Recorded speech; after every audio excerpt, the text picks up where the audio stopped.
Hello, എല്ലാവർക്കും നമസ്കാരം. എൻ്റെ ഒരു പുതിയ വീഡിയോയിലേക്ക് എല്ലാവർക്കും സ്വാഗതം.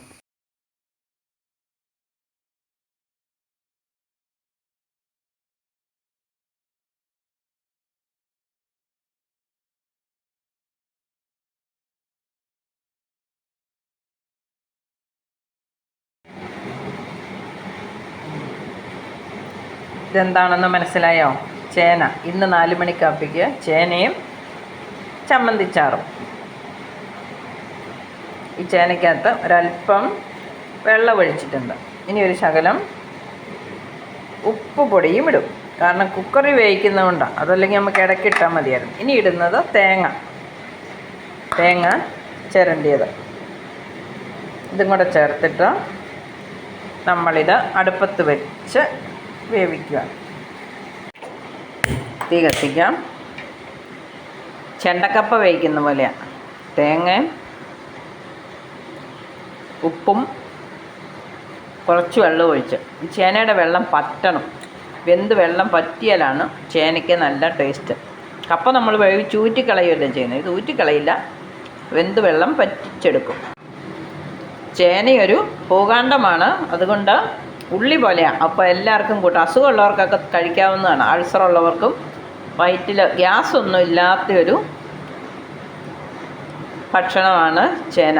ചേമ്പ്, ഉരുളക്കിഴങ്ങ്, കപ്പ അതിലൊക്കെ ആണെങ്കിൽ കഴിച്ചാൽ ചിലപ്പം ഗ്യാസുണ്ട്, എൻ്റെ ബുദ്ധിമുട്ടുണ്ടാകും വയറിനൊക്കെ. പക്ഷേ ചേന അസുഖമുള്ളവർക്കും കഴിക്കാവുന്നതാണ്. കിഴങ്ങ് വർഗ്ഗത്തിൽ പെട്ടതല്ല. അപ്പോൾ ഇന്ന് ഇതാ നമുക്ക് വയ്ക്കാം. ആവി വന്നു തുടങ്ങി. നമുക്കിനി ഇതൊന്ന് വിസിൽ അടുപ്പിക്കാം. ഇനി നമുക്ക് ചേനയ്ക്ക് കൂട്ടാനുള്ള ചമ്മന്തി ഉണ്ടാക്കാം. മുളക് ചമ്മന്തിയാണ്. ഞാനൊരു 10-20 കാന്താരി മുളക് എടുത്തിട്ടുണ്ട്. ഇച്ചിരി മൂത്ത മുളകാണ്. പിഞ്ചായിരുന്നെങ്കിൽ ഒരല്പം കൂടെ എടുക്കായിരുന്നു. മൂത്തതായത് കൊണ്ട് കുറച്ച് മുളക് എടുത്തിട്ടുള്ളൂ. ഉള്ളി നല്ല രീതിക്ക് എടുത്തിട്ടുണ്ട്. ഉണ്ടോ? 10-20 മുളകിന് ഒരു 10-12 ഉള്ളി എടുത്തിട്ടുണ്ട്. മുളക് ചമ്മന്തി കൂട്ടുമ്പം പിന്നെ ടേസ്റ്റിന് വേണ്ടി ഒരു കുഞ്ഞു കഷ്ണം ഇഞ്ചിയും ഒരു അല്ലി വെളുത്തുള്ളിയും ചേർത്തിട്ടുണ്ട്. ഇനി നമുക്കിത് ഉപ്പും കൂടെ ഇട്ടിട്ട് അരയ്ക്കാം.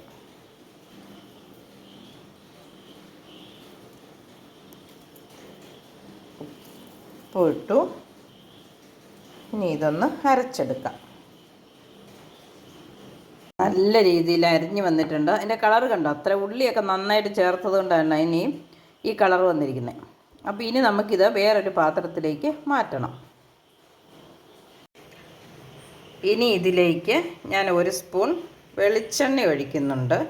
അതുപോലെ ഒരു 1/4 ടീസ്പൂൺ വിനാഗിരി ഒഴിക്കുന്നുണ്ട്. വിനാഗിരി നമ്മുടെ കള്ളിൻ്റെ വിനാഗിരിയാണ് കേട്ടോ, അല്ല സിന്തറ്റിക് വിനാഗിരി അല്ല. സിന്തറ്റിക് വിനാഗിരി ആണെങ്കിൽ ഒഴിക്കണമെന്ന് എനിക്ക് അഭിപ്രായം. ഇതിപ്പോൾ കള്ളിൻ്റെ വിനാഗിരി ആയതുകൊണ്ട് ഇത് ഒരു 1/2 ടീസ്പൂൺ ഇല്ല, അത്ര ഒരു ടേസ്റ്റിന് വേണ്ടിയിട്ട്. അപ്പോൾ ആ എണ്ണയും വിനാഗിരിയും കൂടെ ഒഴിച്ചിട്ട് ഈ നന്നായിട്ട് ഉള്ളി അരച്ചിട്ടുണ്ട്. ഇതിനി കൂട്ടാൻ നല്ല സൂപ്പറായിരിക്കും. നിങ്ങളിങ്ങനെ പിന്നെ ഉണ്ടാക്കി നോക്കണേ. അല്പം 1 സ്പൂൺ എണ്ണ ഒഴിക്കണം, ഒരു 1/4 ടീസ്പൂൺ വിനാഗിരി ഒഴിക്കണം. നമുക്ക് നല്ല പുളി വേണമെന്നുണ്ടെങ്കിൽ ഇപ്പോൾ ഇത് നല്ല സോസ് പോലെ ആയിട്ടുണ്ട്. ഇത് കൂട്ടി നമുക്ക് ചേന കഴിക്കാൻ എന്ത് രസമാണെന്നറിയാം. അപ്പോൾ എല്ലാവരും ഇതുപോലെയൊരു ചമ്മന്തി ഉണ്ടാക്കി നോക്കണം. ഇനി ചമ്മന്തി അരച്ച പാത്രം ഇവിടെ ഇരിപ്പില്ലേ, ഇതൊക്കെ ഉണ്ടോ? കുറച്ചിരിപ്പുണ്ട്. ഇത് നമുക്ക് നഷ്ടപ്പെടുത്തി കളയാൻ പറ്റുക ഇല്ലല്ലോ. അപ്പോൾ ഇതിനൊരു പണിയുണ്ട്. ഇനി കണ്ടോ, ഈ മിക്സിയുടെ ജാറെ പറ്റിയിരിക്കുന്ന മുളക് നമുക്ക് പ്രയോജനപ്പെടുത്തിയെടുക്കാൻ വേണ്ടിയിട്ടാണ്. അപ്പോൾ 2 പച്ച നെല്ലിക്ക ഇട്ടു, 2 കരിയാപ്പില ഇട്ടിട്ടുണ്ട്, 2 ഉള്ളിയും ഇട്ടിട്ടുണ്ട്. അല്പം ഉപ്പും കൂടെ ചേർക്കാം. ഒരല്പം ഉപ്പും കൂടെ ചേർത്തു. ഇനി നമുക്ക് മിക്സിയുടെ ജാർ അടച്ച് ഒന്ന് കറക്കിയെടുത്താൽ നമ്മുടെ ചോറിനുള്ള ഒരു കറിയായി. വെറുതെ മുളക് പോകുന്നതോ ഇല്ല. ഇതിനകത്ത് ഇന്നിപ്പം ഞാൻ നെല്ലിക്കായും ഉള്ളി ഞാൻ ഇട്ടത്. ഇനി അതിന് പകരം നമുക്ക് വേണമെങ്കിൽ ഇച്ചിരി തേങ്ങയും മഞ്ഞളും ഉള്ളിയും കൂടി ഇട്ട് അരച്ചാലും ഒരു തോരനുള്ള അരപ്പായിക്കോളും. കണ്ടോ, നെല്ലിക്ക ചമ്മന്തി ഇവിടെ റെഡിയായി. ഒന്നോടെ വേണമെങ്കിൽ കൂടുതൽ അരയണമെന്നുണ്ടെങ്കിൽ ഒന്നും കൂടെ നമുക്ക് അരച്ചാൽ മതി.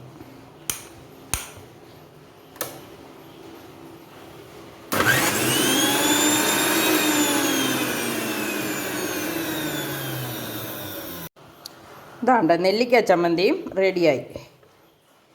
ഉപ്പുണ്ടോയെന്ന് നോക്കണ്ടേ? ഉപ്പുണ്ടോ? ശകലം കൂടെ വേണമെങ്കിൽ ഒരു സെക്കൻഡും കൂടെ അരച്ചേക്കുവാണ്. ഒന്നുകൂടെ കറക്കിയെടുത്താൽ ഇച്ചിരി നല്ല രീതിയിൽ അരയും. അപ്പോൾ നമുക്ക് ഒന്നുകൂടെ അരച്ചേക്കാം. നമുക്ക് ചേന എന്തായി എന്ന് നോക്കാം. അത് സൂപ്പറായിട്ട് വെന്തിട്ടുണ്ട്, വെള്ളവും പറ്റിയിട്ടുണ്ട്. ഇനി നമുക്ക് കഴിച്ചാൽ മതി. നമ്മുടെ മുളക് ചമ്മന്തിയും റെഡിയായി, ചേനയും വെന്തിട്ടുണ്ട്. നല്ല ചൂടാ, നല്ല ഉപ്പും ഉണ്ടോ. അപ്പം ചേന നട്ടിട്ടില്ലാത്തവർ വാങ്ങിച്ചാണേലും ഇതുപോലെ ഒന്ന് ചെണ്ടം പുഴുങ്ങി നോക്കണം കേട്ടോ. ഇച്ചിരി തേങ്ങയിട്ട് ഉപ്പ് ഒഴിച്ച് വെള്ളം പറ്റിച്ചെടുക്കണം. അപ്പോഴാണ് ആ ചേനയുടെ സ്വാദ് നന്നായിട്ട് അറിയാൻ പറ്റുള്ളൂ. ഇച്ചിരി മുളക് ചമ്മന്തിയും കൂട്ടി കഴിക്കാം. ചേന ഇങ്ങനെ വിളമ്പണമെന്നൊന്നും ഇല്ല കേട്ടോ. കൈ കൊണ്ടെടുക്കുകയോ കുടഞ്ഞിടുകയൊക്കെ ചെയ്താലും മതി. ഉണ്ടോ, നന്നായിട്ട് വെന്തിട്ടുണ്ട്. ചിലതൊക്കെ മുറിഞ്ഞു പോയി.